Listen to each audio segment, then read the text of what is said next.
we're unpacking a case that kicks off with a totally horrific, seemingly random discovery and shows us exactly how fast modern investigations can move.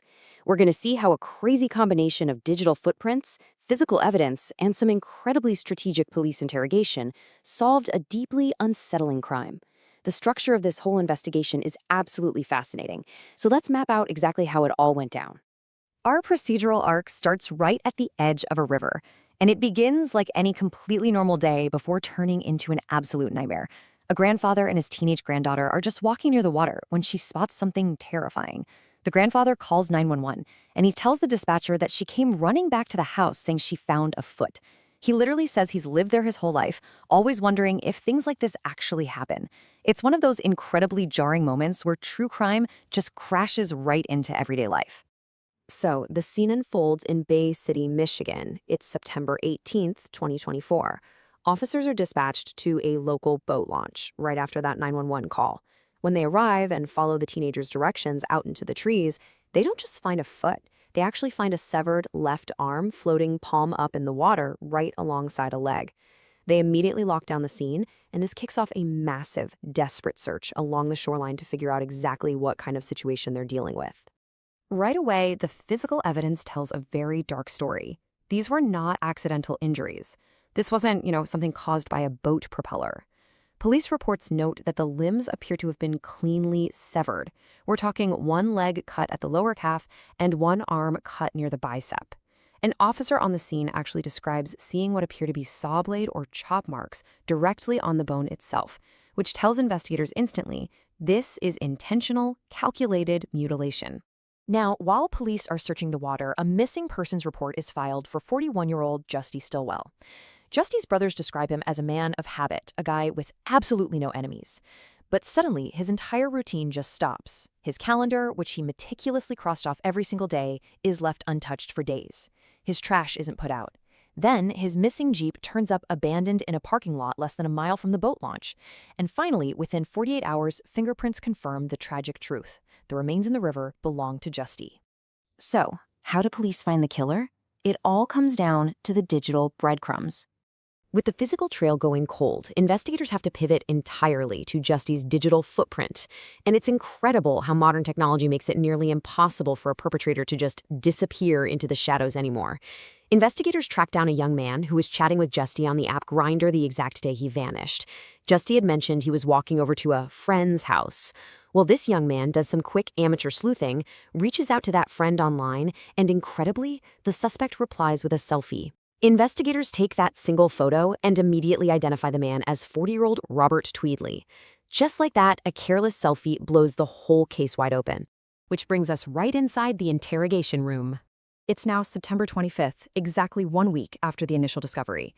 Robert Tweedley is brought in, and the psychological pressure test begins. His initial defensive strategy, it's fascinating. He immediately tries to build this massive wall of excuses. He blames his mental health, claiming he'd begged for help months ago. He says he got drunk, got hooked on drugs, and completely blacked out, claiming all he remembers is hiding in a lot of blood. Meanwhile, detectives are actively turning up the heat. They cleverly float this theory that, hey, without an explanation, the FBI might think they have a serial killer on their hands. They urge Robert to fill in the blanks so people don't think he's just a total monster. The surgeons clearly don't buy the blackout story, but they're smart. They just sit back and let him talk. And eventually, the dam breaks, and the horrific truth spills out. Robert admits that Justy had actually come over to help him, just to be someone to talk to. But when Justy tried to leave the house, Robert stopped him. He bluntly confesses, "I pushed him down the stairs." When asked if the fall killed him, Robert admits Justy was still barely breathing, so he got on top of him and choked him with one hand. This leaves Robert facing a very grim practical problem.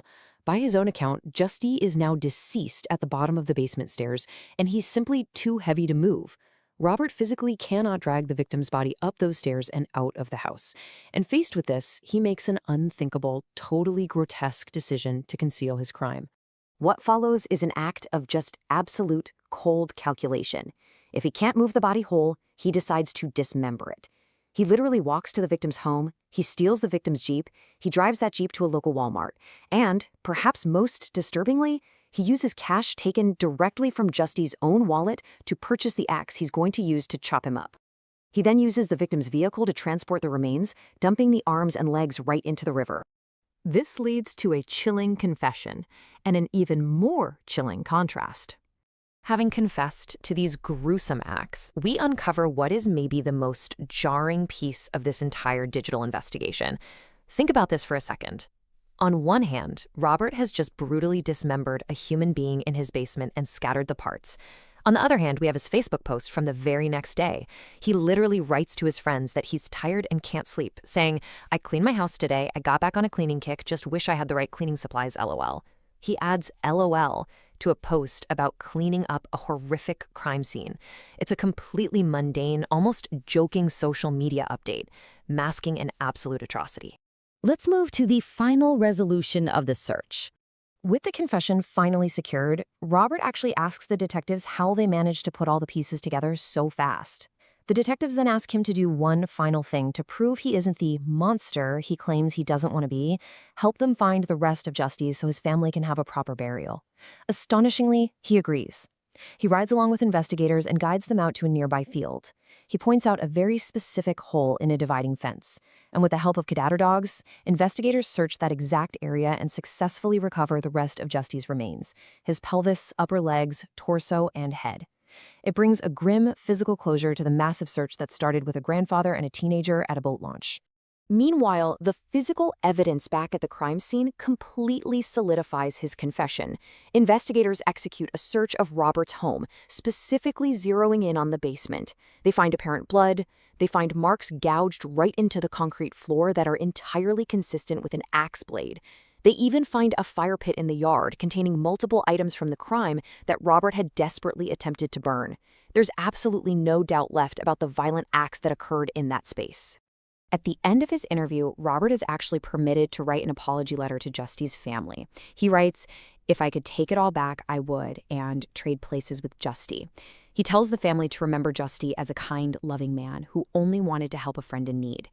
It's a really stark final word from a man whose incredibly calculated and violent actions completely contradict these supposedly remorseful sentiments. But despite those words, the justice system moved swiftly. Following the confession and the recovery of all this evidence, Robert Tweedley was immediately formally arrested, and he was held on a massive bond set at exactly $1 million. So, this is the legal reality he now faces. Robert Tweedley is officially charged with homicide, open murder, as well as dead bodies disinterment and mutilation. The trial itself is scheduled for 2026. The sheer weight of these two charges perfectly encapsulates the horrific reality of the crime we've unpacked today, from the initial act of violence to the unimaginable lengths taken to cover it up. Which leaves us with a deeply unsettling question. After a victim's helpful nature, a casual Grindr chat, a smiling selfie, a trip to Walmart, and a joking Facebook post about a cleaning kick, how easily can a calculated killer just hide in plain sight? It's a very fragile line between normal daily life and the hidden atrocities that can occur right next door. Thank you so much for joining me for this breakdown. Keep asking questions, and I'll see you in the next explainer.